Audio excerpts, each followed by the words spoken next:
What if I told you that a new life of speech fluency and smoothness already exists within you?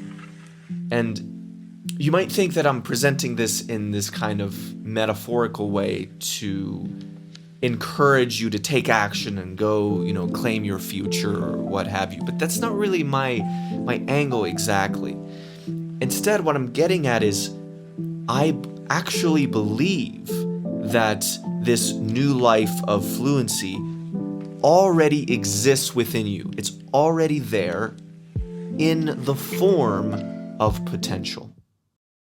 My name is Marcus Lapp. I am a former stutterer, a speech mentor, and the founder here at speakyourmindmethod.com. So one of the great minds in my mind, probably in the top 5 on my personal list in the past couple centuries, is the psychologist Carl Jung. And Jung had this conception, one of his archetypes that he called the self, and with a capital S. Now, Jung's definition of the self basically goes something like this. It's everything you have been, everything you currently are, and everything you are capable of becoming across time. And if we really start to think about the word potential and our relationship with it, we kind of do imply, based on the way we tend to think and act, that the future and potential in the future, we do treat it as though it is a real thing, And so I think that especially now with the continued advancement of our knowledge about fields like quantum mechanics and all of the weirdness within that, and where all of the very strange implications that would have for time and how the past, present, and future don't really exist in the way that we have thought they do, and it starts to, this idea from Jung starts to, I think, really crystallize when we stop thinking in this overly rationalistic way, we could say, I suppose, about the future. And so it's from this perspective of recognizing and observing your future potentialities as having a form, as latent and as unobserved as that form might be, or as blurry as it might be. I still think it's real. And then we want to ask ourselves the question of, how do I bring that potential into the present reality?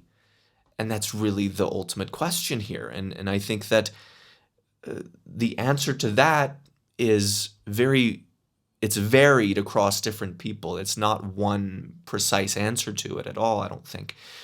But I think a few factors that can coax that potential to be something tangible, to be something felt in your life, are traits or factors like discipline, patience, and I would also add onto this what you might call an unrelenting drive to grow. An unrelenting drive to grow, which leads me into the next part of the video here, which is what one of Jung's collaborators, her name was, let me see if I can pronounce this correctly, I looked this up, Marie Louisa von Franz, something like that. So she once used a lovely metaphor to describe the self. She likened the self to a mountain pine tree in the forest that has to and will face obstructions, such as large rocks or embankments, things of that nature. But a tree doesn't complain about those obstacles, or a tree doesn't look at the other trees in its environment and say, why does that tree have it so easy and I'm over here stuck against this embankment and I just can't, I have these obstacles in my way, and that privileged tree over there seems to be just doing so wonderfully well.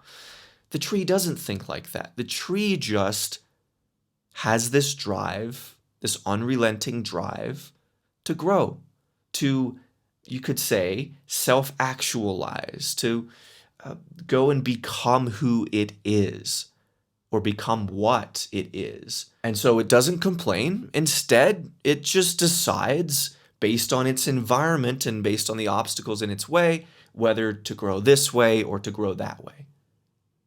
It decides to grow. And look, we're not that different from trees.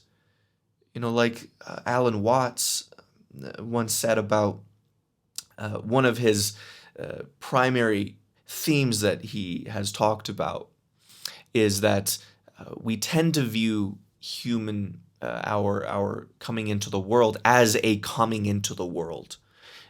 As we came in, and that's often what we say, especially in Western culture. We say that we came, like a child comes into the world. Whereas Alan Watts would say, no, that's not the right way to look at it. We came out of the world. We are like a symptom of whatever the world is. And he has used the example of an apple tree, apples, to use apples as a verb. And in the same way, he's once said that the world, or the earth, peoples, and people come out of it. And so there's that kind of, I think, interconnectedness, that we're not that different from trees. And so if we can get in touch with that idea and think about that deep within human nature, just like deep within tree nature, there is this drive to grow, this drive to become more than your current reality is, and to go and explore the unknown. And one of the things that, when you read psychoanalysts like Carl Jung and Freud and any of the others, you'll really see a pattern developing that they notice in their patients, which is that there is so much pain and suffering that emerges out of unrealized potential, out of dead potential, where people have an inkling. They know they could have gone down certain paths in their lives, and they shrunk back. And there's this dread, this sense of heaviness about unrealized potential. And I think that implied within that is this very important, I tell people this all the time, never forget the risk of staying the same. There is no path you can take that is above risk. Staying exactly where you are is risky. Staying a stutterer, accepting it, embracing a stutter, all of that for your future, that's a risk. And also, sure, it is definitely a risk as well to go out and see if you can overcome it, to see what happens if you try to grow, change your mind, and go in a different direction with your speech than you perhaps had gone before. There's always a risk. There's a risk of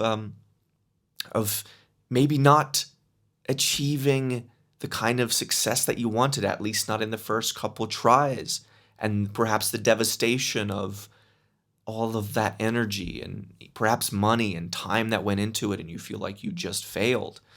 It's not fun. It's very difficult to attempt to succeed at something and to fail. And sometimes that is less painful, or no, it's more painful often, at least in the short term, than it is to not attempt something, because then you don't have to deal with that crash. However, that sneaks up on you because not doing anything, staying the same, you continue that for year after year, that rent becomes due, that payment becomes due, which you will pay for very likely. And so it's more of a slow burn over the years that can really catch up with you. And so, and this is not to say that I'm like demanding that you have to do something about your stutter, you have to overcome it, or else your life's going to be terrible. That's not what I'm talking about. I want you to instead look inward, listen to the voice, listen to those drives within you, and if one of those drives are this, if one of those drives is this desire to grow that you just can't seem to ever really escape from, you might want to listen to that. And you might want to pursue it and see what can come of it when you go and try to change your life in this way. So as Marie-Louise von Franz helped me and others understand, be like a mountain pine. Just because you have a stutter doesn't mean that that has to be a part of your future, at least not a dominating part of your future. And in the same way that just because a tree happens to have some more challenging than average obstacles to grow around in the forest, that doesn't mean that that tree is not supposed to grow. You just adapt, you figure it out. And I think that's a really good way to approach a struggle such as stuttering. So if you enjoyed this video and you want to take the next step, you want to get a plan in place, then I recommend you go watch my Stop Stuttering workshop. It's 100% free. Go watch that. It's an hour-long, in-depth training that gives you a daily routine, gets you up to speed on my core tools that I teach my students, and a bunch more. And of course, once you get to the end of it and you want to and you're feeling a bit more adventurous beyond that, I of course have premium programs as well, such as the 75-day sprint, which is the program you go through on your own. I also have my one-on-one mentorship program called Ultimate Fluency. But before you dive into any of that, just go watch the workshop. See if there's something there that can really help get you on track, that can help you feel empowered and to start to allow that drive to grow that very, very likely exists because you're here watching this video, and that can allow that to actually be expressed so that you don't have this underlying repression over years and years and years of just kind of pushing down that drive to grow in this area. If that drive is there, you might want to go and explore and see what you can do and see how you can perhaps grow. So the link is in the description here on YouTube. You can also find the Stop Stuttering workshop and all my other programs at speakyourmindmethod.com. So I look forward to seeing you there. Thank you for watching this video, and I'll see you in the next one.